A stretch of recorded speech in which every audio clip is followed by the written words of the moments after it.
Okay, I'm back. Maybe I'll try not to be a scatterbrain now that I'm not moving stuff around as much. Um, so this is just basically a case that's like 4 feet long and 5 inches deep and a foot wide or something like that, with a bunch of, not everything I've made, but with a bunch of stuff in it. Um, and of course, I've got the really ugly, nasty stuff on the bottom.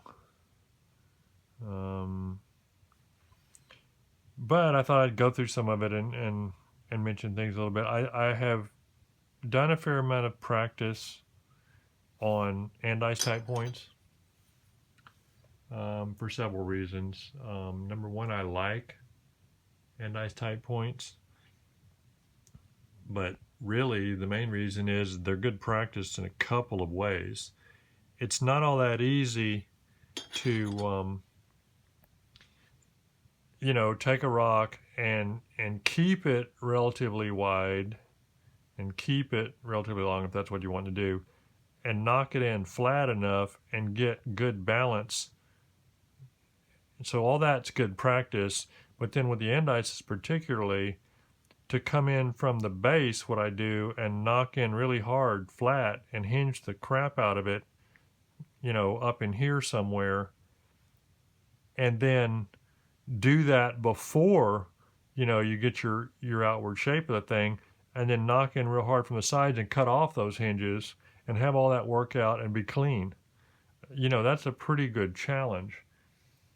And in the process, attempt to hit in flat enough to where you keep the the tapering of that base to a minimum and have it remain thin enough to where, using a technique that I do where I push inward with the notching, I'm able to thin ahead of myself as I go a little bit in the notching and go ahead and get in as far as you want.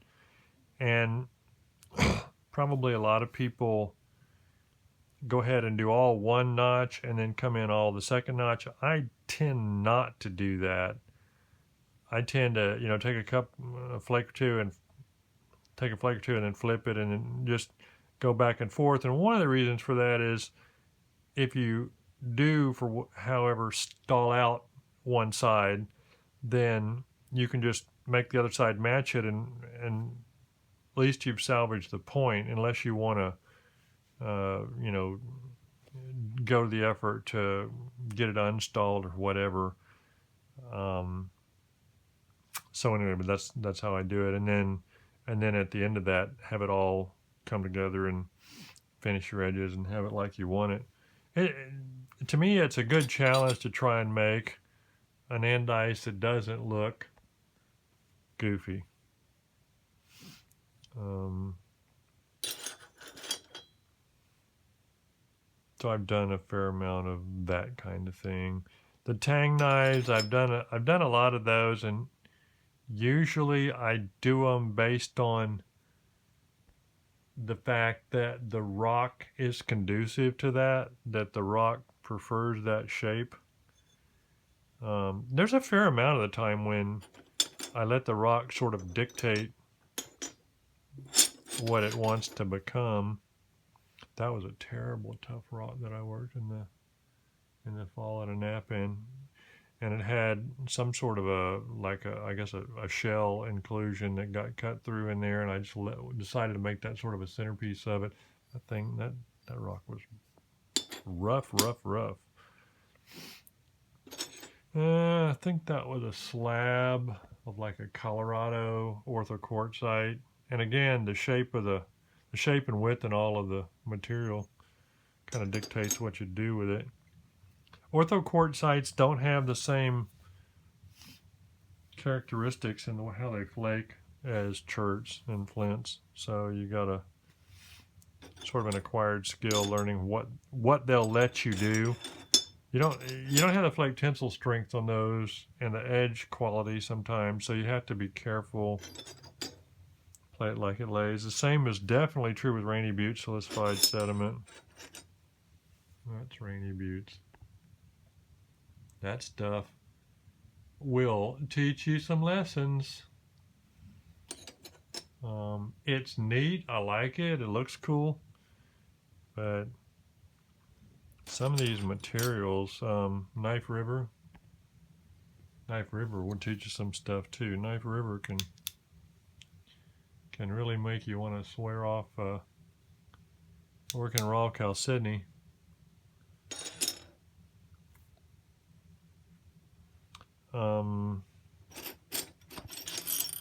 I keep tapping the autofocus because in this lower light it doesn't necessarily work that great, and I don't want to reshoot this. So I think that was that may have been Muldrow from Kentucky or something. I like making little carefully made sort of lanceolets. I think they're neat. Okay, what is that? That is Pearson from Arkansas, and it's hard to get decent pieces of some of the Arkansas material because with all the mountains there and stuff, and I guess geologic things that have happened over the years, a lot of their material is cracked up, especially if it's good material. Here's another one. What these things were, I made like 12 different, I think, of these. This is Camo Reed Spring from up there too. And what the deal was, this is Pearson from up there. What the deal was, it was for the calendar this year. I think that's Jefferson City, Cotter. Sure, this was weird when that's Pearson. These are Circe points, kind of, or my riff on Circe points. This piece here had a little bit of chert and a lot of limestone, and just worked out okay. But anyway, I ended up on the September page. Here's another one. Got a bunch of these. That was a pretty rock. And I had a couple of them I made out of Novaculite. So anyway, I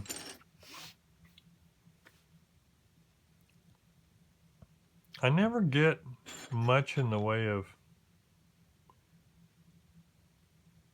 people liking my, this was weird. I thought it was funny, but I never get much in the way of people liking the corner notch type stuff or the stem type stuff, but I like to practice doing that too. I mean, it's all good practice. When I do these corner notch things, I try and punch in usually pretty strongly to thin ahead of myself as I go. I say punch in, either punching or sometimes I'll take a fairly strong punch flake to start it and shoot it right in at the angle that I intend to follow. But I just push real strongly ahead of myself sometimes. I've done a lot underneath here, probably, since I haven't done that much of it recently, is a lot of obsidian stuff. I've worked a fair amount of obsidian and dacite and all. It's just not my preference. I have a lot of the material. Here's another piece of it.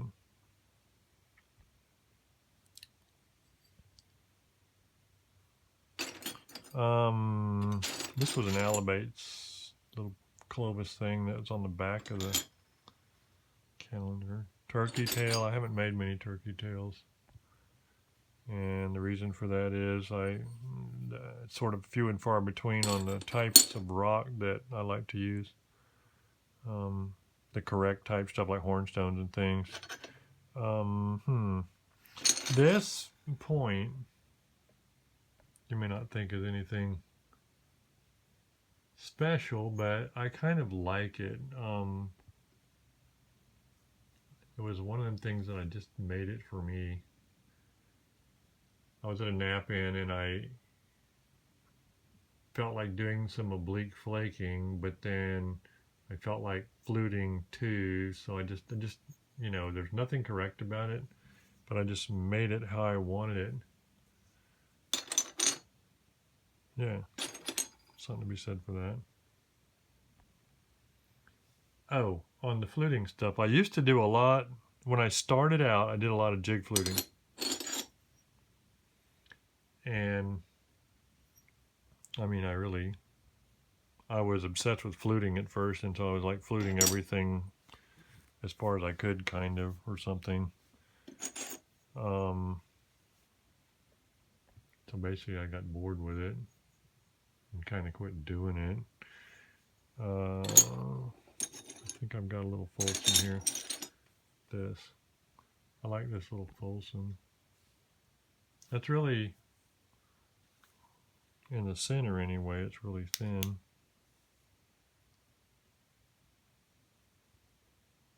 That's under lighting and showing the thinness of it. Oh, the base. Hang on. The thing you got to be careful with when you're doing the bases on fluted points is that's where you're going to ruin it, you know, blow an ear off or something when you get that. You got to kind of set your flute platforms up to where you just don't have any bulb of percussion. When you're doing like Folsom type stuff, the key thing is don't get a bulb of percussion. If you get a bulb of percussion, you just got a problem. Or even a bulb of pressure. If you put too much pressure on it too hard, too fast, and it doesn't go. So you've got to have your platform well isolated and have it manufactured in a way to where when that flake goes, it doesn't blow a big bulb. Because if you do have a bulb, then when you try and do the other side, you know, if that gets a bulb, or sometimes even if it doesn't, that's it. You know, it just cuts through. And at a minimum, you know, even if it doesn't blow the thing in half, you know, the ear will fly off because the bulb, you know, just makes it too thin there. That's another little, oops, another little fluted something or another. A lot of that kind of stuff. So anyway, at some point I just started hitting all my flutes, and at that point, you know, it was mainly like closes and stuff, because trying to hit full-length flutes makes no sense. Really, it's like trying to ram a car to push it instead of pushing it.